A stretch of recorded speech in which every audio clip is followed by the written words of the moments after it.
This video will be discussing how to set up an approval in Adjutant. So the first thing I'm going to do is go to my approval setup screen. I can find that by following the menu path Maintain, Approval Management, Approval Setup.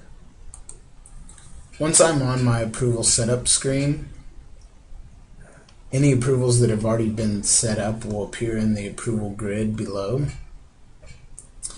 And you can see here that there are a lot of examples set up. I'm going to go ahead and set up a new one.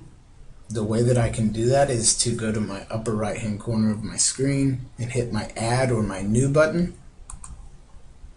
I will type in my customer or my vendor. I can either use the org ID or I can actually use the company name or organization name. If I do not want the approval to be set up for a specific customer, I can leave this blank and it will be set up for all customers and vendors. The next thing I'm going to select is my document.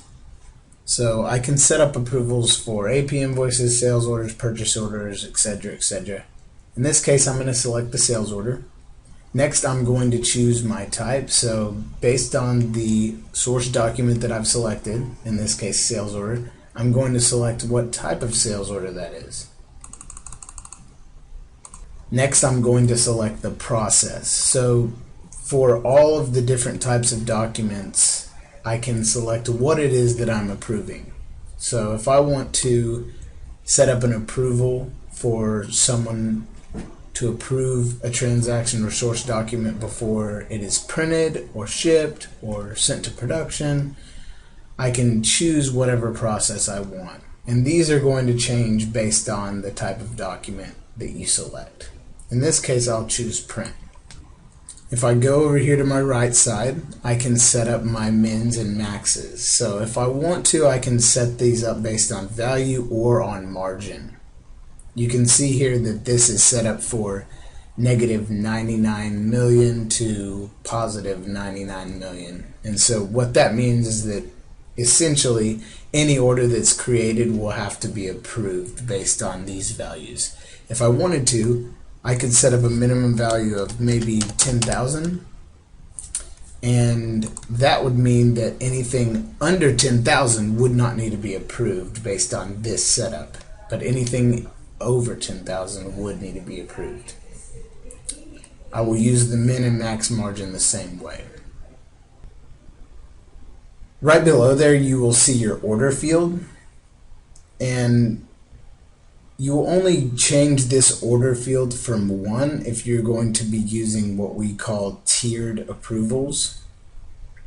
So the way that a tiered approval will work, let's say this approval was set up to be approved by Hunter. So we would set this approval up, assign it to Hunter with an order of 1, and then hit save. I could then go in and create another approval with all the same information and change the order to 2 and assign a different user. So in that case, in order for the approval to actually go through, it would first have to get approved by Hunter, and then second, it would have to get approved by Greg. Again, if you're only going to be approving by one user, you will leave this at 1. And that brings me down to my approved by. So this is going to be who is it that needs to approve this source document. And I can assign that in 2 different ways. I can either use actual names, or if I want, I can select a dynamic user. And what a dynamic user would be, let's just take project manager for example.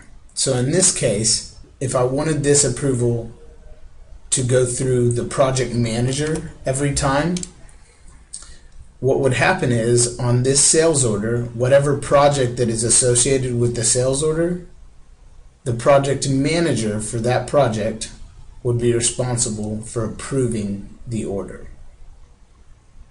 So that would mean that every time that I created an order for ABC Test Company, the approval will get sent to the project manager of the project that is associated with the sales order. And you can see here that we have many different dynamic users. So you can select any of these. Once I've set up all my fields for my approval, I can hit my save button, and I'm done. My approval is ready to go.